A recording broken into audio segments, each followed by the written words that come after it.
अस्सलाम वालेकुम everyone, thank you very much for joining me again. बहुत शुक्रिया सबका जिन लोगों ने मेरे चैनल को सब्सक्राइब किया है। आज के डिस्कशन में सबसे जो इम्पोर्टेंट टॉपिक है वो इमरान खान का जो इद्दत वाला केस है। मैं यकीन करो इसको मैं बयान नहीं करना चाहता, क्योंकि मैं समझता हूँ कि जिस जगह पे हमारा ये माशरा जा रहा है, मैं जब देखता हूँ कि दुनिया कहाँ पे जा रही है और हमारी जो है इस वक्त जो हालात हैं मुल्क के, ये हम किस जगह पे फंसे हुए हैं, मैं यकीन करो मेरे पास अल्फाज नहीं है। एक ऐसा लीडर, ठीक है, जो कि पूरे वर्ल्ड का एक फेमस एथलीट रहा है, ठीक है, प्राइम मिनिस्टर रहा है, उस बंदे को 34 साल की सज़ा दी गई है तो शाहाना केस में, साइफर केस में, इद्दत केस में, और भी केसेस आने वाले हैं। तो मैं यकीन करें मैं बहुत ही परेशान हूँ आज। ये जो इमरान खान के इद्दत वाला केस का जो फैसला हुआ है, यानी हमारे पास, हमारी अदालतों के पास और कोई केसेस नहीं है, या और कोई टाइम नहीं मिलता कि ये हमारा माशरा कहाँ पे जा रही है, हम क्या मैसेज दे रहे हैं अपने कमिंग जनरेशन को।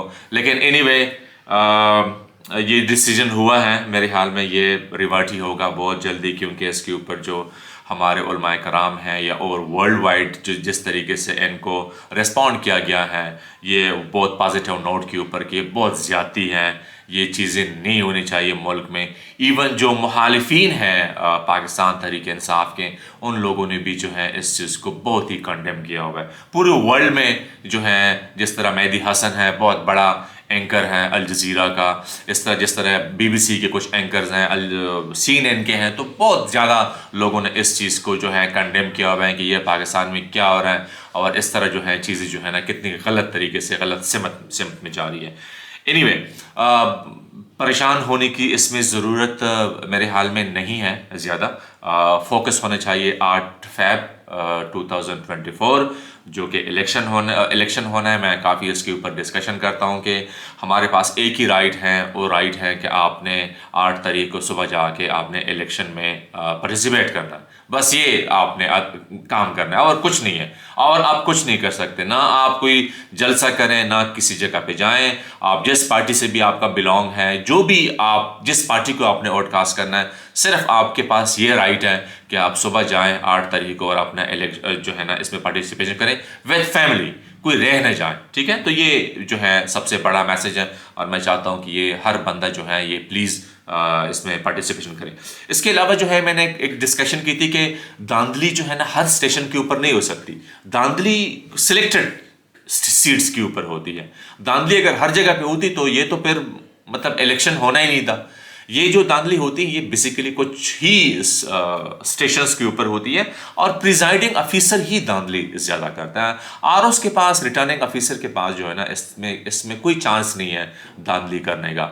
और जो प्रिजाइडिंग अफीसर हैं, क्योंकि वो जब रिजल्ट उस जिस जगह पे इलेक्शन हो, जिस स्टेशन पे इलेक्शन हो रहा हो, उस स्टेशन का रिजल्ट जो है वो वहाँ पे चिपका करेगा दीवार के ऊपर, और प्रिजाइडिंग अफीसर ही उसमें चेंजेस कर सकते हैं। रिटर्निंग अफीसर के पास तो एक सिंपली एक पेपर चला जाता है और उसने उसकी कैलकुलेशन करनी होती है। तो बहुत ख्याल रखना है आप लोगों ने, सब ने, हम सब ने, कि आप जिस पार्टी को भी वोट करें वो सही तरीके से उस पार्टी के पास ही चला जाए। इसके अलावा एक और डिस्कशन मैंने करनी थी कि क्या वजूहात हैं, क्या रीज़न है कि मौलाना फजल रहमान JIFA जो है, मौलाना फजल रहमान की जो पार्टी है वो KPK में जो है परफॉर्म नहीं कर रही। इसके पीछे क्या रीज़न है, क्या वजूहात हैं कि मौलाना फजल रहमान एक टाइम के ऊपर उसकी पार्टी बहुत तगड़ी पार्टी होती थी KPK में स्पेशली, और बलूचिस्तान में, बाकी पंजाब और सिंध में तो बिल्कुल उसका नहीं था। यानी पंजाब और सिंध में मैंने नहीं सुना कि मौलाना फजल रहमान की किसी पार्टी ने जो है कोई सीट विन की हो। सबसे ज़्यादा उसकी कंसंट्रेशन, सारी तवज्जो वो KPK के ऊपर होती थी, और साथ साथ बलूचिस्तान पशीन वाले एरिया के ऊपर, क्योंकि मौलाना फजल रहमान का जो ताल्लुक है वो नासिर कबीले से, और नासिर कबीला जो है ये आबाद है दो जगहों के ऊपर, एक पशीन में और अफ़गानिस्तान में भी जो है ये आबाद है, ये वाला कबीला। तो मौलाना फजल रहमान की पार्टी का सबसे जो मैं समझता हूँ जो सबसे ज़्यादा प्रॉब्लम जहाँ पे शुरू हुई थी वो हुई थी मौलाना समीउल हक और मौलाना शेरानी ने जब इनसे अलहदगी इख्तियार की मौलाना फजल रहमान की पार्टी। ये बहुत बड़ा उसने इसको डैमेज किया, क्योंकि जो सारा देवबंद वाला जो थे, ये बड़े बड़े मौलाना हजरात जो थे, ठीक है, इनको आइडिया हो गया कि मौलाना फजल रहमान की जो तवज्जो है, मौलाना फजल रहमान जो सियासत कर रहा है इस वक्त, वो सियासत जो है ना उनकी बेसिकली जो है अपने इर्द गिर्द घूमती है। मौलाना फजल रहमान ने कोई, मुझे नहीं पता कि मौलाना फजल रहमान ने कोई KPK में कोई बड़ा काम किया हो, या मौलाना फजल रहमान ने कोई माशरे के लिए जो है ना कोई इस तरह कुछ काम किए हो कि जिससे लोग उसको कहें कि यार इसने बहुत ही अच्छी जो है ना हुक्मरानी की है अपने दौर में GIFA ने। मौलाना फजल रहमान बेसिकली मैं समझता हूँ, हालांकि बहुत तगड़ा बंदा है, बहुत अच्छी उसकी कम्युनिकेशन स्किल है। मौलाना फजल रहमान बहुत अच्छा बोलते हैं। मौलाना फजल रहमान को पश्तो भी आती है। मौलाना फजल रहमान थोड़ी बहुत अंग्रेज़ी में भी बात कर सकते हैं। मौलाना फजल रहमान उर्दू में बात कर सकते हैं। मौलाना फजल रहमान के अंडर मदरसे भी हैं। लेकिन मौलाना फजल रहमान जो हैं, इसका सबसे जो बड़ा इशू है वो है कि ये सही तरीके से जो है आपने जो भी उसको फंड मिलते थे या जो भी उसके पास तरीक़ेकार था, उसने सही तरीके से उसको यूटिलाइज नहीं किया।